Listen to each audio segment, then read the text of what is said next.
Hey guys, we are Descent into Horror Hell. We are back for a monumental episode, number 20. 20th anniversary.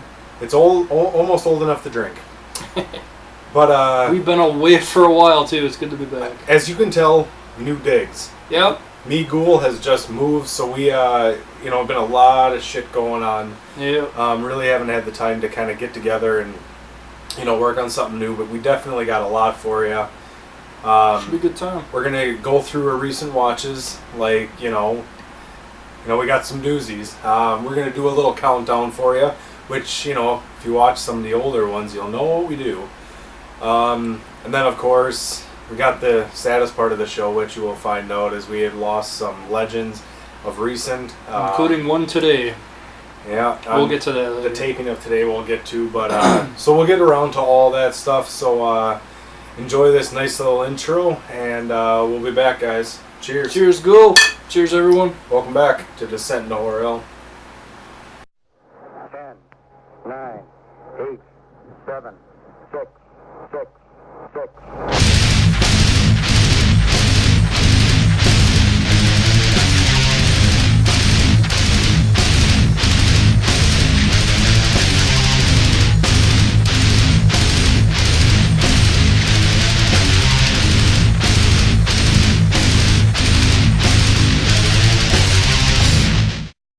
Hey, what's going on, horror fans? This is our favorite section, as always.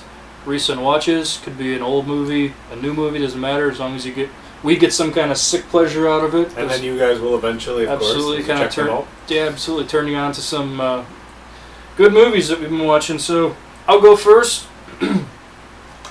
I had the Belko Experiment. Sorry for that glare. The lighting sucks. Yeah, the lighting kind of sucks. Directed by Greg McLean. Now, everyone knows Greg McLean from Wolf Creek series. An excellent Aussie horror series. Great series. We love Wolf Creek. Oh yeah. But this movie really impressed me a lot. The greatest tagline is "Office Space meets Battle Royale," and that's totally dead on. Yep. It's a great story about what people will do at their most threatened, and what I mean by that is like these everyday people going to work, just everyday people off the street that have families and, wives, husbands, just normal people. Just normal people. Well, not normal, but anyway, normal people, and they get put into a situation where they have to survive. And what you will do to survive, will you kill your fellow workers and friends to survive, to see your family and kids again? Or were you willing to sacrifice yourself to make others survive? And it's just, it fucks with your head. It really does. It does, because, creepy thought. Yeah, I mean, what would you do in a situation like that, really, is the type of mentality that goes through this film, and it just nails it. Greg McLean is a great director. This is also written by James Gunn, who did Slither, another great kind of really sick, funny film, about worms and shit. Yeah. So that this was a really fun one, though. Check out the Belko Experiment if you guys haven't checked it out yet. It's worth it. Definitely. It's a lot of fun. Cool. What you got? All right, Justin Seaman doing The Barn from 2016. When I remember first seeing the trailer for this movie, and I thought to myself, like, I cannot wait to watch this, because this was like the epitome of what Halloween is. Like, this is the kind of movie in the 80s that you could watch and get that feel, that old school type feel, and man, does it deliver, and it delivers the gore as well. Especially the first sequence. A lot of different companies worked on the special effects. I know Evil Grin, Kuhn Design Innovations put on here. So there's quite a few different companies that kind of collaborated, which is really cool, but it starts off with a kid being killed. Yep, pickaxe. It was awesome. It's just one of those things that, man, it grabs you, and it's just, the whole story of these, the miner, the pumpkin, and the scarecrow, that they're kind of like demons sent up from hell, and all it takes is 3 knocks on the barn that brings these demons up, and trick or treat, trick or treat, trick or treat. Definitely a trick. But no, the movie, I mean, there is a little bit of CG, which is fine because you really don't even notice it. It doesn't. It doesn't take away from the overall film. And the coolest part is they have just the total ultimate gore scene when they're all at the school dance or that barn dance, whatever. It is the best damn thing. They all get locked in like the movie Carrie, and that's the first thing I thought of. But that was a fun one. Definitely a hell of a lot of fun. The barn, this definitely should be added if you like. You know, you got your Halloween marathons, whatever. This definitely needs to be Halloween's right around the corner, folks. So that's a perfect watch. The barn, definitely check that out. And also the Belko Experiment. Those are our recent watches. We'll be right back. Let's Cheers, go guys. kill something. Cheers.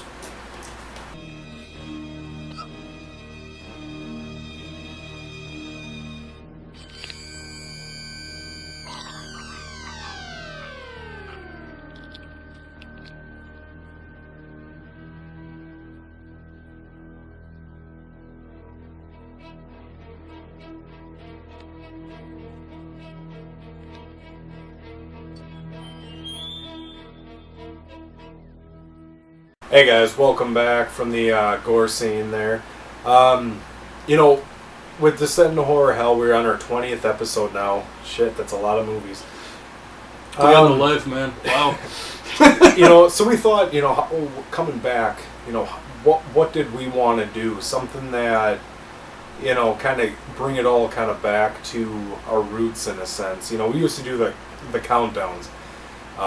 Favorite horror films, favorite Halloween films, top 5 movie posters, VHS releases, everything. So we wanted to think, you know, what could we do that would suffice and kind of bring it back. And we wanted to do our favorite sequels or part 2s Should of be movies. fun. That should be a lot of fun. You know, we wanted to we kind of pick movies, you know, didn't tell each other which movies we're picking because it makes it a lot of fun. A lot of the times we do pick the same ones. You never know. Sick minds think alike, so you might pick the same movies. You know, it's not like we're going to pick, like, you know, Children of the Corn 2 or something like that, which is kind of eh. But, I kind of like that movie in a way. really? I don't mind it. Anyways. Ice One Ghoul.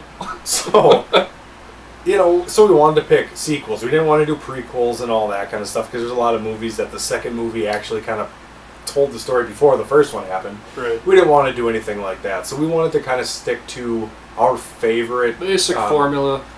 second ones. And these are going to be movies you probably heard of before, but they stand the test of time and they're awesome. So. And what's fun, like you said, we don't know what else we're picking, so let's do this. So with that note. Goo, you go first. Ah, bullshit, you go. Want me to go first? Well, I'm not going to cheat and put all 4 of these on here, so. Friday the 13th, Part 2. That Egler's horrendous. Yeah, it is. Anyway, Friday the 13th, Part 2, you know.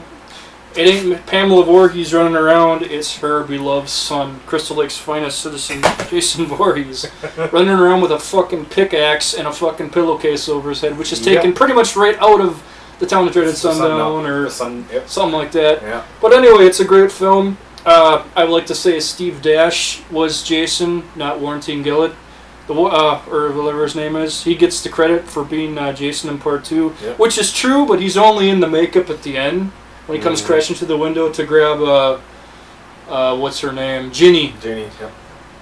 But he gets credit for being Jason, but Steve Dash is the guy that did all the stunts. You know, did all the, with the pitchfork and everything. Yep. He doesn't get enough credit, so I'm just here saying Steve Dash, you rule. But Friday 13 Part 2 is my favorite. yeah. What you got?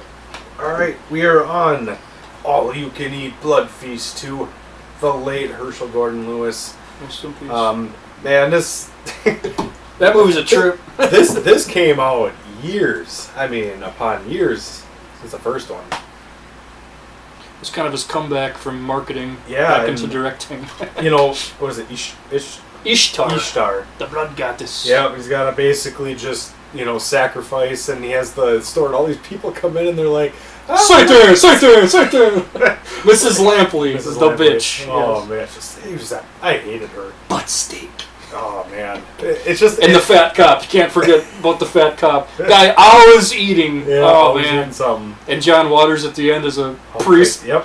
Did you buy priest? And this movie was kind of just, you know, this is sadly the R-rated version. I'm kind of pissed about that because there's a more, you know, Herschel Gordon Lewis type movie. Yeah, there's an all you can eat buffet one. Yeah, Oh, but still, it doesn't take away from just being such a great movie, and it That's really a lot of fun. It really did justice for the first one. You know, it's Southern culture on the skids of the soundtrack. oh yeah, Good stuff. Camel Walk. Not the skids, but So yeah, definitely Blood Feast too, man. Cannot forget if you like some Herschel Gordon Lewis and some blood and oh spatter, yeah, so. that's a good combo there. I have Dario Argento presents Lamberto Bava's classic Demons Oh 2. yes, creepy. Now, if anyone remembers our first episode a long time ago in a galaxy far, far away, that was a long time ago, by the way. A different house too. Yep. But this movie kind of messed me up as a kid, really, because it was Day of the Dead and Demons 2 that my sister's boyfriend at the time rented, and What a man. fortunately, I can't say unfortunately, but fortunately got a chance to watch. Apparently everyone was gone. But I saw Demons 2, and I always remember that demonic little kid on the front. Oh Christ. Always Yeah. freaked me out. Yeah. I remember the VHS cover was nothing like this, but it had that demonic little kid on the front. You probably It have was it like around the here blue somewhere. cover, yeah. Yeah. It was so enticing, you know, I just said, okay, I want to rent this one, and I took it and watched it, and then fell in love with it. Yeah. Way before I even saw the first one, but it was kind of an introduction to the Demons movies. And the two of them, I mean, they really. And this are one takes place in a high-rise apartment. Yeah, because these are definitely different. They're different movies in a sense. Yeah. I mean, they're demons and Demons too, but they're different movies in a sense. But that party, when Yeah. the demon comes through the TV, is The birthday awesome. party. Yep. Yeah. Sally fucking that music unleashes. is great. Yeah, man, Demons 2 is really fun. I loved it. Those movies are so good. Yeah, they're just timeless. Yeah. Nostalgic value. What you got, Ghoul? Kiss your nerves goodbye. It's Evil Dead 2. This movie, man, this movie was great. It was kind of one of those Over the top. And you know, the thing about it is, like, you saw the first one and it was like, One of my favorites. of all it's time. it's a classic in itself, but the second one was kind of like coming back to the house. Yep. You know, and he's kind of what did he get thrown into, like some like medieval. Well, at the end, Well, he got shit in the portal at the end. And that's then when he goes to That's Army of how Army of Darkness. Darkness comes about. Yeah. But he just But he comes kinda back comes with back and his, he's with his kind- the new girlfriend, apparently. Yeah. And all that shit happens. Yeah, it's just so over the top and just a lot of fun. It's A lot of it's just comedic moments too, unlike the first one. The first one was kind of played more for straight seriousness serious and- shit. Yeah, but This there was one's just funny fun. I stuff. mean, it's got like green blue blood and stuff, and over the top axe. I mean, he's chopping the shit, and of course, is when his hand gets possessed and he's just When like it's choking him or smacking whatever. everything. That was cool. Bruce Campbell's It's just one of those movies that you can watch it over and over and over again, and that's something you pop in with a group of friends and just Cheers they to don't have to beers. be horror fans. It's fun to watch. So definitely Evil Dead 2 That's a lived good up to one. the first one. So That's a good one. Oh, I have one of my favorite sequels here. Halloween 2. I absolutely love this Yes. film. The whole setting in the hospital with Mike Myers. Michael Myers chasing Laurie Strode. yeah. Who actually in this film you find out is his sister, which is really interesting and a kind of a different Weird, switch, yeah. you know, from the first one. Because you think in the first one he's just, why is he following her? Yeah. You know, you wonder why is he Where did following her. that And then in start? this one, Yeah, where did that you start? definitely Yeah. found out her origins is, wow, she's Michael Myers' sister. And that was kind of cool to be And able all to do hell that just because a breaks lot of the loose. time in the first ones they always tell you, you know, and then you're kind of like, well, then the next like movie's kind of, we already know, but Yeah. This cover right here, one of my Oh, with the all-time pumpkin, favorites. Yeah. It's I just remember seeing that at one the of my video favorites. store. Just walking in there, you just see Those that little pumpkin cardboard and videos, stuff. things. Yeah, those are Yeah. great. I love Halloween 2 is one of my favorites. Donald Pleasance reprises his role, of course, as it. Loomis. Dr. Loomis. And just... It's one of the best sequels ever, in my opinion, because it's just like it says, it's right after the night he came home, basically. Yep. It continues right after Loomis blows the fuck out of Michael. Goes flying through, apparently. With the window and disappears. Apparently he's still alive, you know, he's on the loose. And that was the cool And then thing. that old like, woman yeah. whose husband is watching Night of the Living Dead, which is an awesome homage, by the way. Yeah. Great film. I love Halloween 2. Yeah. Halloween's coming up, so definitely we'll be watching Perfect. The Barn, Halloween 2, and all these great Trick or Halloween treat, movies. you name it. Absolutely. What you got? All right. Dennis Hopper in Texas Chainsaw Massacre 2. Now, of course, this is a bittersweet one because we all know about Tobe Hooper. Oh, man. You know, it didn't actually happen this way. These movies, I had picked these movies before we found out about Tobe Hooper, which was actually this morning. Yeah. Not so good news to this wake up isn't, to. you know, this wasn't some like, you know, this wasn't meant to be the homage to him, but it just happened to happen that way because this movie is actually really, really good as a number 2. Grandpa. Papa's got a girlfriend. Jim Saito, of course, you dog comes dick, back. lick my plate or lick my plate, you dog dick. you know, Shop Top, good old Bill Moseley. Bill Moseley's in this one, of course, from Rob Zombie's films and the Firefly family. Phil and Bill. But yeah, this is it's just it's a good kind of little bit of a different story. You know, Dennis Hopper plays the sheriff, gets his own big ass chainsaw and runs around with that thing. And it's really cool. They have not brought this up in a while, but the atmosphere, the underground the catacombs with all the stuff skulls really and cool, shit. and how they're making all these human. And see, the cool thing about this, because they play off the first one where Leatherface is kind of this. He's got heart in a weird sense, because when she's in the room with all the body parts and stuff, and he's chopping limbs up, and he kind of has he hides her. When he's more compassionate. Yeah, which like is kind of he thinks he has a girlfriend. That's what basically. Yeah. You got a choice, boy. Sex or the saw. Yeah. Sex is good, but the saw is family. So it kind of give him a different, like you said, a compassionate type thing. So it was actually kind of, a little bit different. I mean, still really badass movie though. So good effects by Tom Savini as well. Yeah, absolutely. I love that scene in the beginning when the guy gets his head lopped up with that chainsaw while they're driving the truck. Yeah, that's great. Never gets old. No, I have one of my favorite sequels also, Hellbound Hellraiser 2. Oh yeah. I love the first film to death, absolutely. But the second one is one of my favorite sequels of all time. I mean, it's got so many more elements. It's got Chenard. It grew up a little bit. It's got Chenard. It's got Ashley, Kirsty going back to find her father, and really it's Frank who's been calling her, and Julie, the bitch from the first one's in it, and she seduces more men, and she has no skin, and then Chenard takes that. Oh, I'll never forget the scene. The first time I saw it, what I'm talking about, the scissor scene where he's just cutting his shit out of himself. Get him off, man! Yeah. It's just classic gore, classic story. Clyde Barker's Hellbound Hellraiser 2, one of my favorite sequels of all time. Hell of a movie.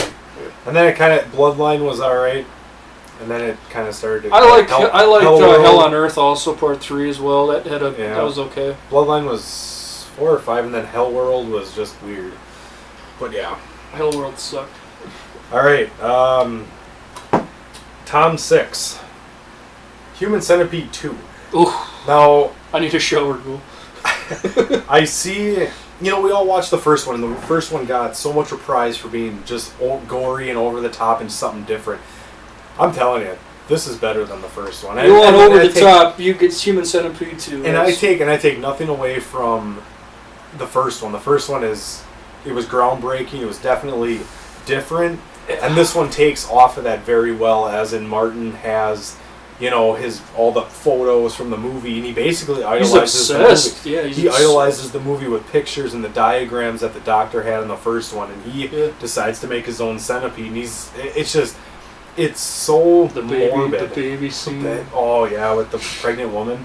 I mean, there's just so much, the barbed wire around his penis and having sex at the end of the centipede. Oh. I mean, if you haven't seen this movie, and it's shot, this is the thing, it's shot in black and white, which a lot of, I would think usually would take away from it, but does it not? In fact, it enhances it. Yeah, I think if this were in color, it would be it'd be like Peter Jackson or something, Yeah, but this in the black and white was just so, oh man, and the fact that he cuts out that girl's tongue, that actress or whatever he wants to get from the first movie or whatever, and he wants her to be the head of the centipede, and it's just, I mean, Martin's a great, fine, outstanding citizen. And I can't think of his Lawrence Harvey.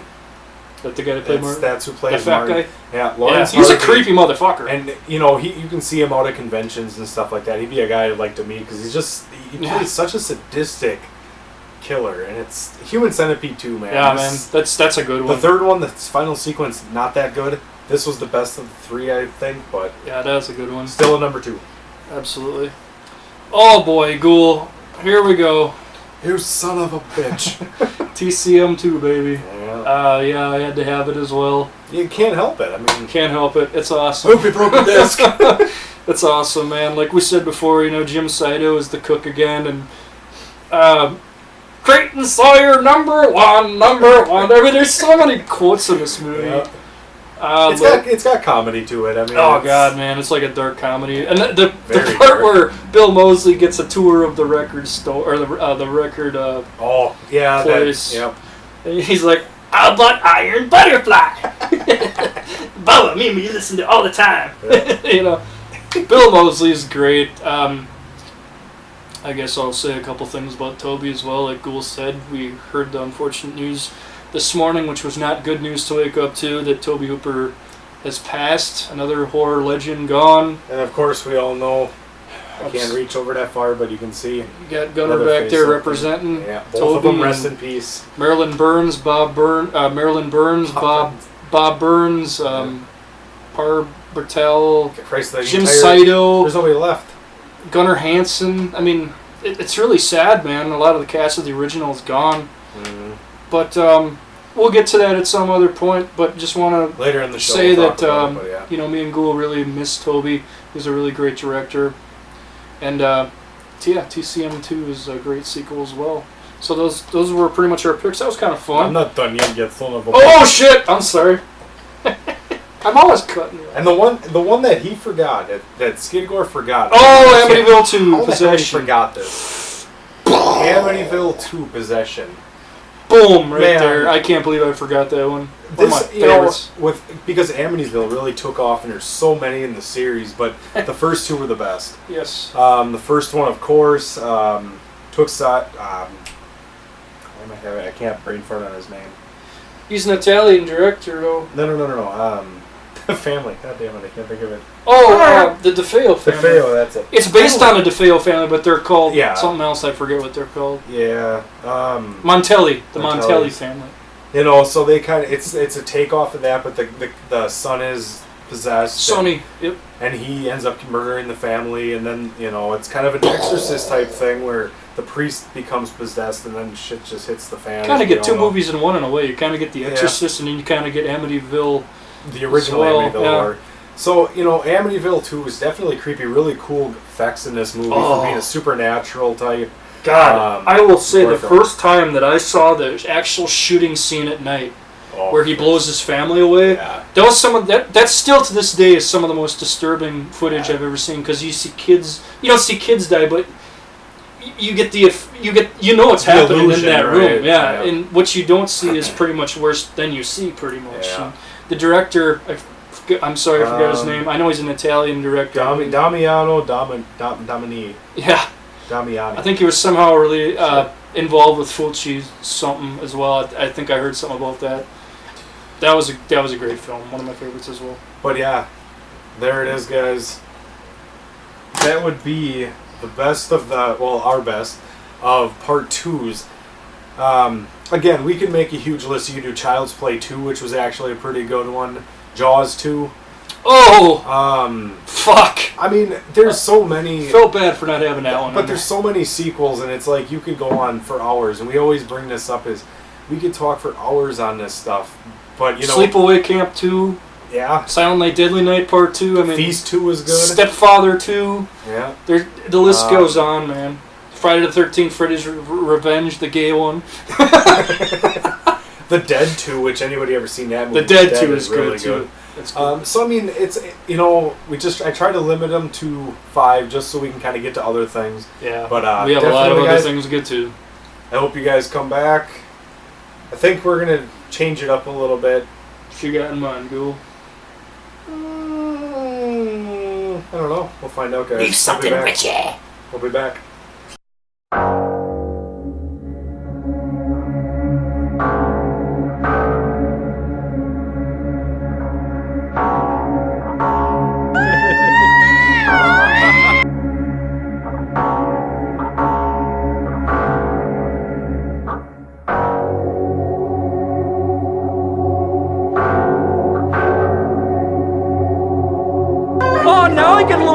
look at you. Yeah. Like that. Yeah.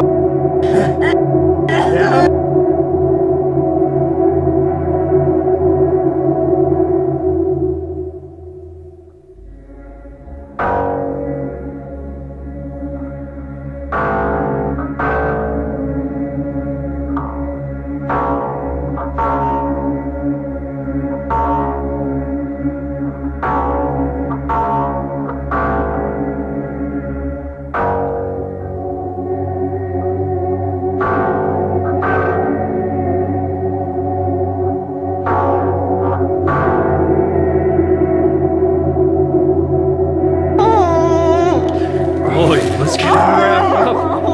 Let's get her wrapped up. Yeah, you like that, don't you?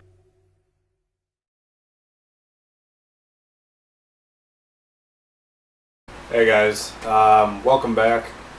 So we got some unfortunate news, as of course, you know, we're not the first to talk about it, but you know, we always do homages to, you know, our horror friends and, you know, icons and whatever that pass away.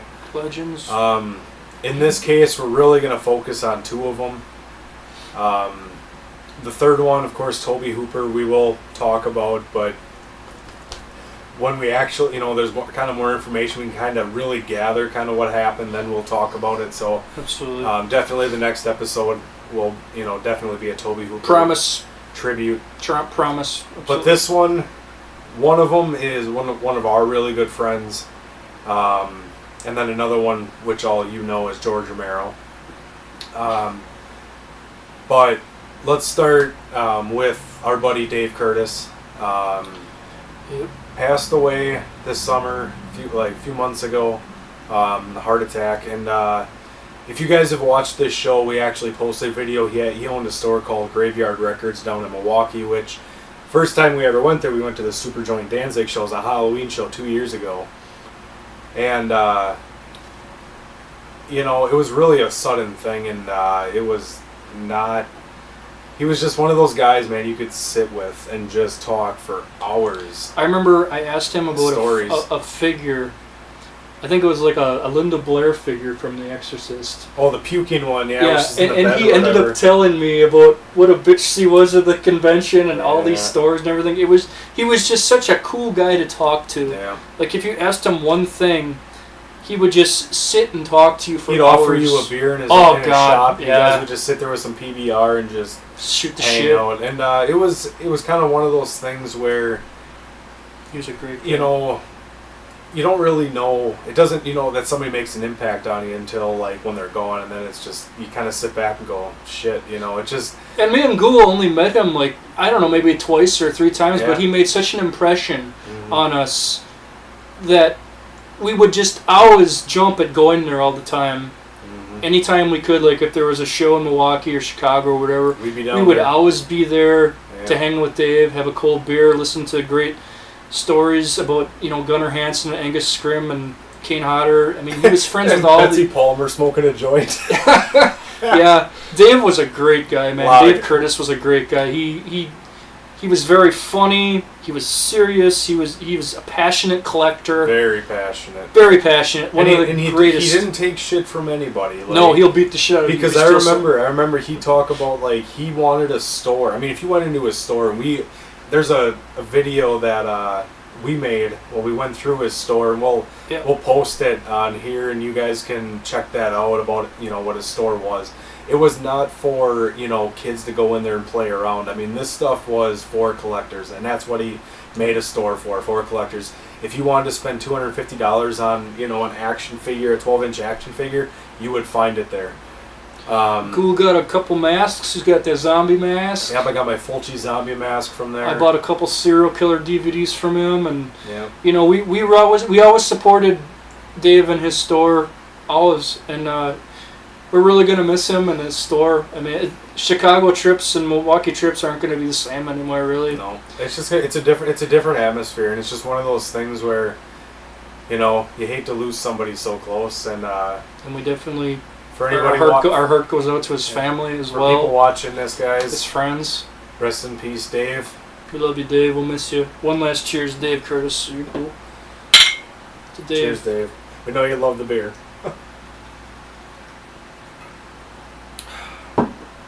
All right. You want to introduce, not really introduce, but Romero. bring up the next one. Which, I mean, this I think shook the horror world, I mean, really to its core. And, yeah, I don't know. It kind of,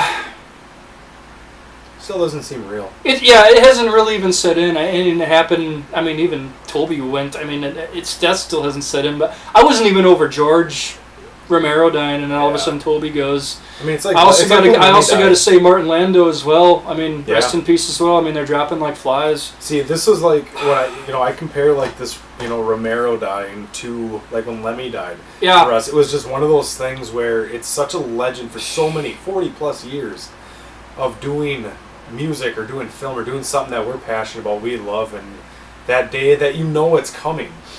Christopher Lee, the day is coming, but Yep. you can never prepare yourself for when it does. No, nothing can. It's just like a sucker punch right to the chest when But- you get news like that. But realistically, But we're gonna celebrate his life, you have to. I mean, there's At least no other we way. got films. I mean, you got, The Walking Dead, you got, World War Z, and all these movies that are coming out.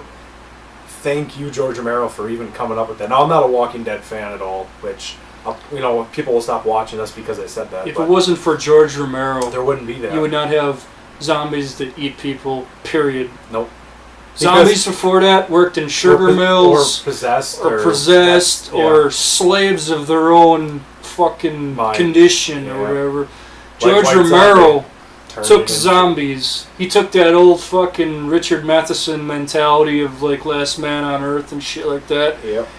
with vampires, but made it zombies, and zombies ate human flesh. He wanted to do something Yeah. that was about revolution that would make the world wake up and realize, Think about hey, we have a problems. fucking problem here. Yeah. What can be worse? The dead stop being dead. But you know what? There's another catch.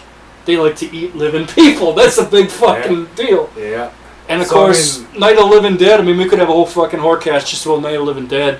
Yeah. I mean, Great movie. Dwayne Jones, like, besides Sidney Poitier, you never saw a black actor A main character. of in a anything. movie. Well, you saw him in there, but never a main character. Yeah. Somebody who was a protagonist. Someone that kicked ass. Yeah. And then so senselessly got offed at the end. I mean, that ending is Yep. just the still... white man shooting the black man. I Yeah. mean, that was. and the like, fact that it was there was racial tension. You had the civil rights thing going on in the 60s. I mean, this was. and when that unfortunately, happened- it's really not far-fetched from the times we live in, unfortunately.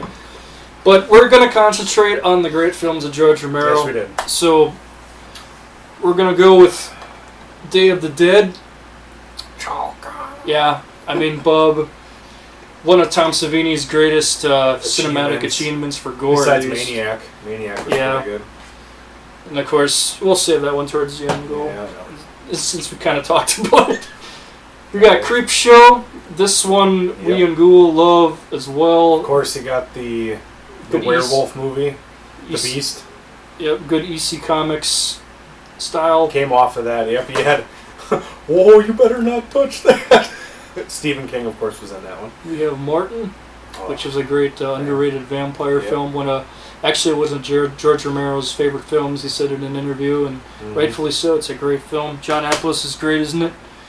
We have the sequel, Creepshow 2, which both me and Ghoul love Yep. as well. The Indians. Not as good as the first one, but man, it's I like the Indian this one. would have been a good 2 as well. Yeah. Actually. Yeah, the Indian story was always. Oh, my Chief favorite. Woodenhead with Yeah. George Kennedy and other rest in peace. Yeah. But the one that got me is The Raft. That's one of my with that favorites. big black, like, sludgy Yeah. shit. That's one of my favorites. And also, thanks for the ride, lady! Thanks for the ride. Now, George Romero did not write this film, or not direct this Direct it. film, but he did write a story Yep. called The Cat from Hell, and it's Tales from one the of dark the side. it's one of the Yep. best stories in this, besides the Mummy one, which I think he had a hand in as well. That was a fun one. This is originally supposed to be Creepshow 3. Besides that atrocity, they actually fucking really That was horrible. Yeah, was. sadly. The Dark Half, which is a really good psychological, Oh, yes. That was a cool movie. based on a Stephen King novel. Yep. This movie was really great. A good mentality of a serial killer and got a twin. You know, Mm. you all know Dark Half. Two Evil Eyes. This was a great Edgar Allan Poe. I know the story. I've not seen it yet though. Edgar Allan Poe adaptation by a great pairing of Romero, who does the facts in the case of Mr. Vladimir. It's a great story about this Adrienne Barbeau of The Fog and many other movies is the lead in it, and basically she's jealous of her husband and wants his money, and her husband is like this old decaying dying man that they try to keep alive to get more money out of him, and it kind of gets nasty because he's not really dead, but he is. And brain dead, more or less. And in true Romero fashion, the past comes to bite you up on the ass. I'll talk a little about Argento too. I mean, he was great as the Black Cat, actually. Another Edgar Allan Poe. We have another one, Mingo like, called The Crazies. Oh yeah, 73. That was a good 70s film. I love that one. Lynn Lowry. I didn't like the remake too much, but I like the remake, but this one definitely, not as much. But this one was great. You can kind of see where he's going with, eventually to the Dawn of the Dead. Because that came out pretty much after this type shit. Yeah, absolutely. And of course the white coats running around shooting with people the big with masks the masks and stuff. Yeah, that's a staple of 70s horror, man. Totally. Yeah. Oh, and I'll let Ghoul do this one. Good old Bruiser. Of course, got the Misfits. But did the music video for it. No, it was an interesting movie. It was fun. He wakes up basically without a face, and he's got. It's really kind of a. I always remember just the creepy because it's like those plain Halloween masks you can get just the plain white. Yeah, it kind of looks like Joey Jordison. Yeah, like a kabuki mask. And he basically is just kind of a revenge film, like kind of what Henry does to get back kind of at the people that took his identity away, basically. But yeah, everybody knows this for the Misfits music video. Yeah, that's kind of how I discovered it, because I heard they were in there, and of course a huge Misfits fan. Yeah, so. But it's a good character study. Romero did a good job on that one. It's a good one. Very not talked about though, but no, I think it's underrated as well as the Dark Half as well. I don't think Dark Half. Monkey Shines too, which unfortunately I don't have. Yeah. That was another good one. Here we have Diary of the Dead. Now this is kind of a shot on. Well, this is a shot on footage craze that we're in now, but this was done really well, Romero style. It was. I really enjoyed this one actually. It was kind of before Night of the Living Dead. When the infected started. People started turning into zombies and taking over the world basically, and these college kids are just trying to document it. So. I don't know who's going to watch it when everyone's dead, but, that was a fun one. Well, that was like the end of Land of the Dead, too. Which brings us to Land of the Dead. But that's when they had this is the one where they were on the dock at the end and the screen broke or whatever, and you see the zombies running up. Yeah, that's the one where the zombies actually go in the water because Big Daddy, the black zombie, he's like, this fucking way, and he marches to Dennis Hopper and just takes over the city. Yep. That was a fun one. So Land of the Dead is always kind of one of those fun ones that, gets shit on all the time, but man, it's actually not that bad of a movie. Like, I think Land of the Dead is great. Like Land of the Dead, Diary of the Dead, and all these, Survival of the Dead, which he's going to talk about here. I mean, those movies, even though they're newer, you have to realize... Yeah. And Biomaster. You're never going to get the 80s, the 70s, 60s vibe anymore. Like, that's just how shit works. But you can totally see Romero's vision from all those films you love in these. Excellent. Yep. I really don't care for Survival of the Dead. In fact, it's sad that this was pretty much his last major film he made. Yeah. I'm not going to knock it, though. It does have some great elements. Does have some good acting as well.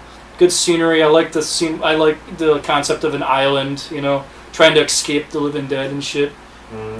But CG. It takes over. Yeah, I mean, you got Tom Savini in the last ones, and K&B effects for the later ones, and then you have CG in this one mixed with practical, which is cool. But that was kind of turning off. But really, it's an okay film. Give it a chance. Don't listen to reviews. Check it shit out yourself. Yep, that's the most important part. And we're not a review. No, we're not. We just love horror films. We hope you guys do too. Now we have Dawn of the Dead. The original, Not not the original, but the 78 version, one of the Yeah. best. One of my all-time favorite DVDs in my collection, actually, is a huge Mamma Jamma box. This is the one to get if you can find it anymore. So many memorable quotes and moments in Dawn of the Dead. I mean, you could just fill a whole episode.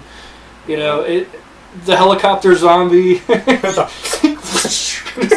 I remember watching it. I rented that from the library, and I just remember watching. They had it at the library. Yeah, I watched it, and I was like, no, and I rewound it and watched it again because it was on VHS at the time. And there was that. It was like when he's walking in the house or whatever, and all of a sudden those kids come in and they're like, oh yeah, and all of a sudden he's just like, Peter blows him away. Better watch your ass.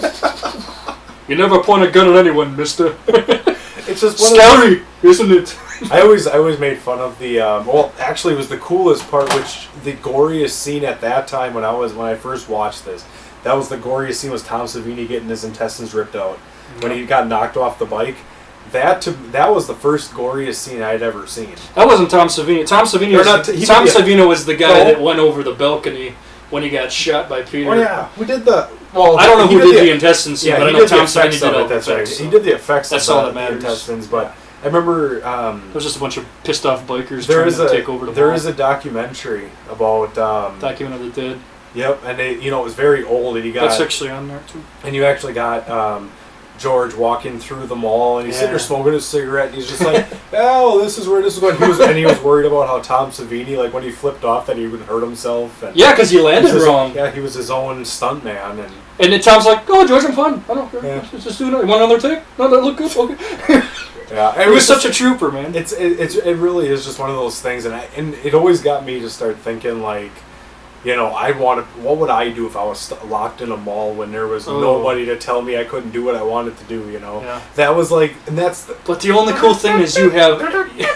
But the only cool thing is you have the mall at your disposal.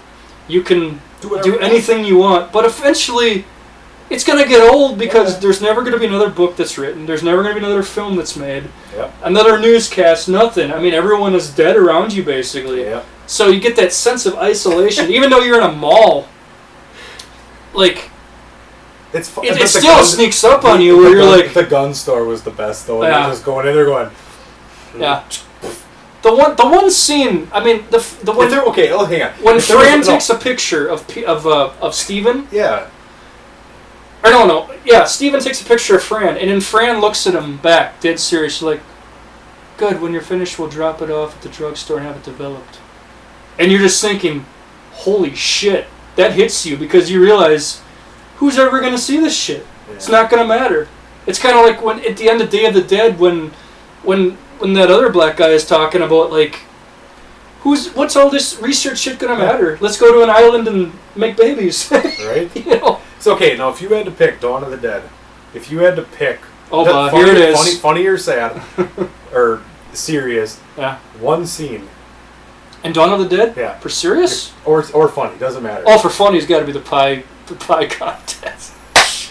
Smashing pies in zombies' faces, that's funny. But for serious, well, when the raid in the beginning, when Willie loses his fucking shit, and Willie goes apeshit, I think it was. Yeah. Blows innocent people's heads off as well as zombies. Yeah. That was pretty serious. I would say my funny one would be, and I always remember it, is that really fat guy in the swim shorts running into the door. And then he goes in the water fountain. I don't know why that rings a bell, but man, that was hilarious. But the serious part is when Roger dies. Yes. And he rises up, and I don't want to come back like that. Yeah, and he's just sitting there with a bottle of whiskey or whatever with the gun, and he just waits, and you just see him rise up, and man, that whole moment is just like, holy shit, and then Peter toasts him with the champagne. Yeah, it's one of those things where it's like that movie has everything. It has that was what the great thing about Romero was. Is you threw everything at you, including the kitchen sink. You had comedy, you had drama, you had horror. You had so many different elements within all these films we talked about, And it all comes from this one, goddammit. Night of the Living Dead. The original Night of the Living Dead. It'll never be duplicated. That feeling will never ever come back. Nope. From the 68 Night of the Living Dead. Everything changed. Everything changed in fucking horror films. Yeah. Everything. From this one movie. Yep. And what's funny is George never had a big head about it. No, it was a It's just like I ripped off Richard Matheson's story of Last Man on Earth or I Am Legend, and I made it with zombies, but they eat people. But that's the thing. He was the only guy that did that. Cannibalism. And what's funny though is this is like, and it's still going on today. It's such a low budget movie, yep. And yet it's probably one of the most, if not the most, well known. And ripped off film and duplicated. I mean, Christ, every company under the sun has put this out. Yeah, it's unfortunately is it's public domain, yeah. Which is really sad. If I had the money, I would buy the rights to this movie and own it. Probably totally. now it would probably cost an arm and a leg. But yeah, they don't Night make of the them. Living Dead from '68, man, nothing comes close. I mean, I shouldn't say nothing comes close to it, but at the time, the political, what do you call it? And the fact that Martin Luther King got shot, as George Romero and John Russo were bringing the film to get distributed. I can't say the fucking distributed. word. Exactly. But they got the news that Martin Luther King got shot, and that was the whole fucking world shook, you know. Mm-hmm. And they got a movie where Dwayne Jones senselessly gets killed at the end after all that shit he went through to keep everybody in that damn farmhouse safe. Yep. And it was just an ultimate wow. And then the last scene, the credit scene, yeah. when you see the pillagers, or whatever you call them, putting his body with the zombies and treating him like a zombie, not touching him, like putting hooks in him and shit. Yeah, throwing That's him a on the fire. powerful image, and it still holds up to this day. Like, I watched it recently, again, for the upteenth time, and it still hits you right there when Ben dies, you know? You just look at it.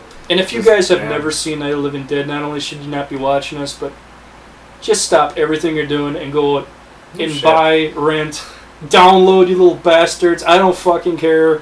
Watch it. Just watch Night of the Living Dead. Listen and learn. We love you, George Romero. Alright, guys, that again. Rest in peace to, of course, Dave Curtis again, and George A. Romero. Toby's coming as well. Hooper is coming, like we said. Alright, guys. When we come back, I need a beer and other things, and then Get low. Let's go kill some. Go. So, yeah. Let's, you know what? George, you can take this one away. Take it We'll away, be back, George. guys.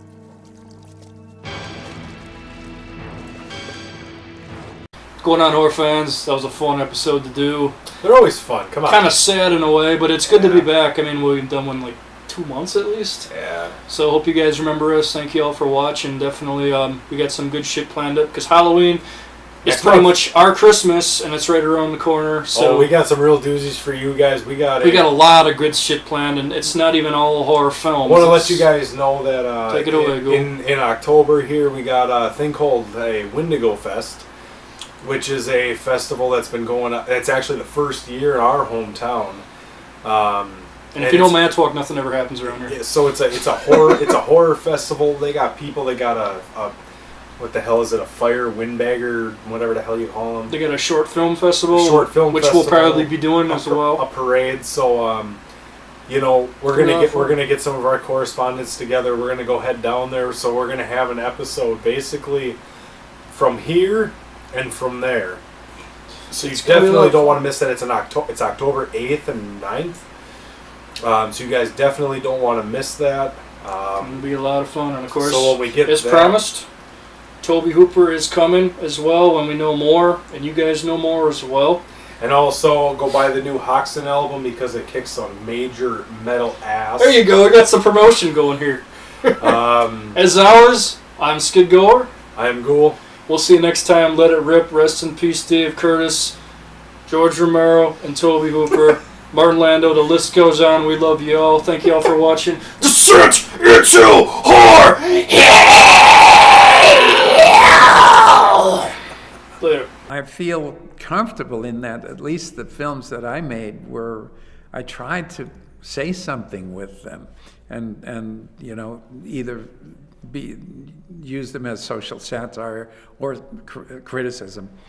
And so, you know, that makes me pretty comfortable.